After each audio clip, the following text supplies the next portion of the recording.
राधे राधे। कहते करत करत अभ्यास के जड़मत होत सुजान। आप अगर किसी भी गुरु ग्रंथ साहब से, वेद पाठ से, किसी संत महात्मा से, कथा से कुछ सुनेंगे, कुछ ग्रहण करेंगे तो आपको वो भी बोध हो जाएगा। अगर वो भी उसके ऊपर चलना शुरू कर दें तो कहते हैं कि उससे भी कल्याण हो जाता है। ज़रूरी नहीं कि पाठ पढ़ना ही है, सुनने से भी हो सकता है कई दफ़ा। और सुनने से क्या होगा कि हमारे अंतरात्मा को कचोटता है, तो वो हमें फिर ज्ञान देता है। और जो प्रेम से उसको ग्रहण करता है तो वो उसका परमात्मा होता है। कहते हैं जिन प्रेम कियो तिन ही प्रभु पायो, तो परमात्मा उसके साथ हो लेता है। ऐसे ही हम समझते हैं कि हमारे को ही बहुत ज्ञान है, ऐसे हमारे और भी बहुत हैं जिनको हम समझते हैं कि इनके पास कुछ नहीं है, मगर वो कई दफ़ा ऐसे निकलते हैं कि उनको भी थोड़ा बहुत ज्ञान हो जाता है। तो जैसे भी ज्ञान हो, चाहे सुन के हो, पढ़ के हो, देख के हो, या कथा से सुन के कुछ भी हो, तो उनमें भी ऐसे कुछ ज्ञानी हमारे यहाँ संसार में हैं। हमें उनका भी ध्यान रखना चाहिए। ये हमारे सेवक जो हैं हमारे साथ है।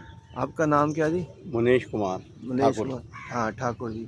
तो ये मुनीश कुमार ठाकुर जी भी हैं और ये कुछ कह रहे थे, तो मैंने कहा चलो आपके मुख से आज सुनते हैं। सुनाओ जी, क्या कह रहे हो?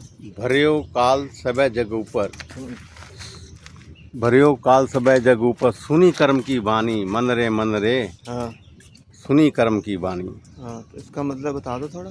लेकिन सारे जग के ऊपर काल है, लेकिन हाँ। उस परमात्मा का सिमरन करो, वो ही बचा सकते हैं हाँ इस संसार से।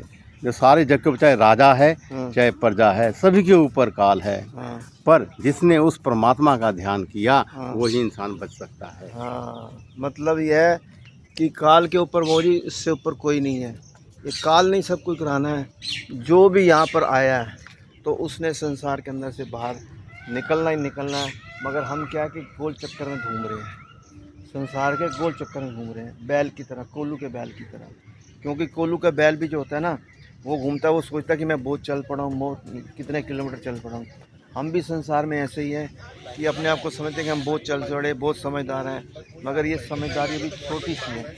इस समझदारी को जितनी भी है ना, अपने ऊपर जब लागू करते हैं तो जैसे बैल धागा अपना तोड़ देता है, रस्सी तोड़ के सीधा चल पड़ता है, तब पता चलता है कि वो कितना चला हुआ है। तो हमारा भी जो गृहस्थ आश्रम के अंदर ना बहुत सारे चक्र हैं, परिवार हैं, समाज के अंदर लेन देन है, रुतबे हैं, तो उनके ऊपर निकल कर जो है ना, फिर अब जब चलेंगे तो हमारा कर्म जो है, हमारा कर्म बनेगा। अभी कर्म के बारे में बोला ना, सुनी कर्म की वाणी। तो जब हम कर्म करेंगे तो उस कर्म की जो लिखा हुआ है, जो वाणी लिख दी है गुरु ग्रंथ साहब में, जिसमें भी कोई वाणी लिख दी है, तो उस कर्म के अनुसार सब बता रहे हैं, जितने भी ग्रंथ कह रहे हैं कि कर्म अनुसार ही तुम्हें चलना पड़ेगा।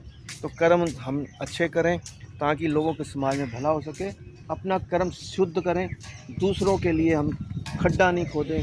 कोई आवे जन संतोष, मेरा हर का जन संतोष हाँ मोहे मार्ग दिखलावे। हाँ, कोई आवे जन संतोष, मेरा हर का जन संतोष मोहे मार्ग दिखलावे। वाह जी वाह, मज़ा आ गया।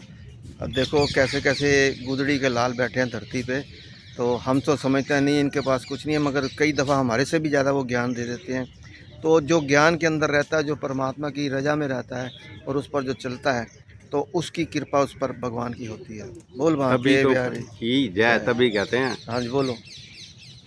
इंसान सुने, कर्म की वाणी सुने। हाँ हाँ इसलिए मानी का शुक्राना करे, हर टाइम शुक्राना। हाँ, परमात्मा तेरा शुक्राना, तूने सबसे श्वास दिए तेरा शुक्राना, सबसे बड़ी ये है। शुक्राना हर पल। हाँ, कहते श्वास श्वास सिमरो गोविंद, मन अंतर की उतरे चिंत।